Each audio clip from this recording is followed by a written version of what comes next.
Now, if you've added a little box pleat to go at the centre back, it's a good idea to do a little stay stitch there now to hold it in place. Right, so me having a contrast is going to help you today actually. So you should have 2 bits of yoke, okay? So whichever one you want to go on the outside, put it right sides together with the back piece of your fabric. So right side yoke, right side back piece. Now I always do centre notches, so I'm lining up my centre notch. And then put your other piece of your yoke wrong sides together with the back piece of your fabric. So effectively, I think what we've created is a sort of sandwich of the back piece, yeah? So look, so that's my yoke, and that's my yoke, right sides together with the fabric.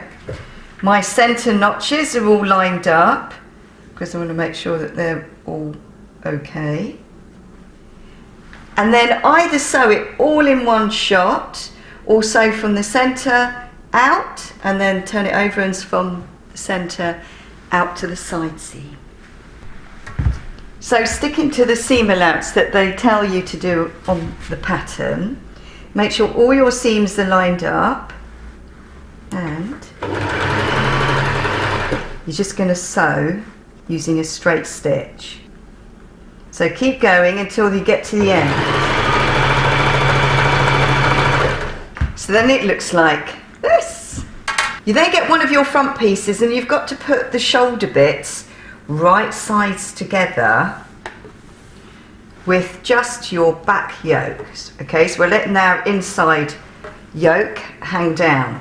So you're just putting it together just with the outer yoke bit at the back, and you're going to line up that shoulder seam and stitch it across, and do the same on the other side as well. Once again, when you do this, make sure you stick to the seam allowance that is on the pattern. Right, so this is what you end up with. Alright, so this is the back of the shirt, that's the yoke. For me it's contrasted. And we attached the front shoulder bits on, didn't we? But if I turn it over,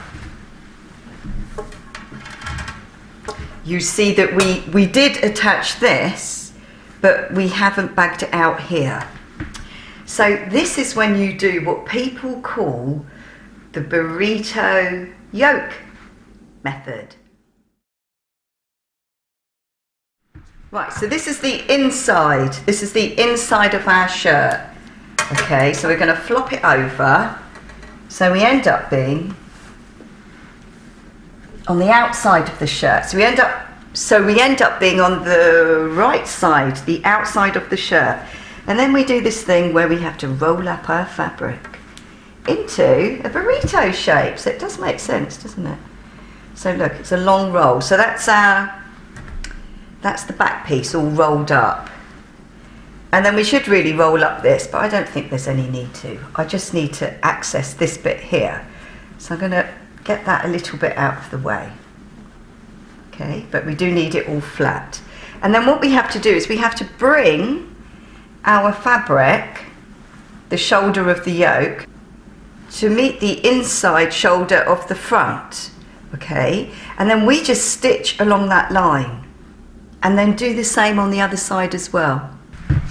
So I'm carefully holding my burrito yoke. I am going to move my arm in a minute. Now what I normally do in advance, because it is easy to kind of lose track of where you've got to go. So before I do this burrito bagging out method, I notch, make sure I know where the fabric has to match up. Now I've got a sort of pleated fabric as well, so it's even more difficult. So just stitch along wherever you think the seam allowance is. I know you think you should be doing it on the other side, and you probably should, but I think you'll see it better if I sew it on this side for now. So just make sure everything all lines up properly with the same seam allowance. Right. Now before we look at that, let's do the other one as well. Now when you do this, you do sort of think, oh my goodness, surely this is just a complete mess. But if you push everything through the neck,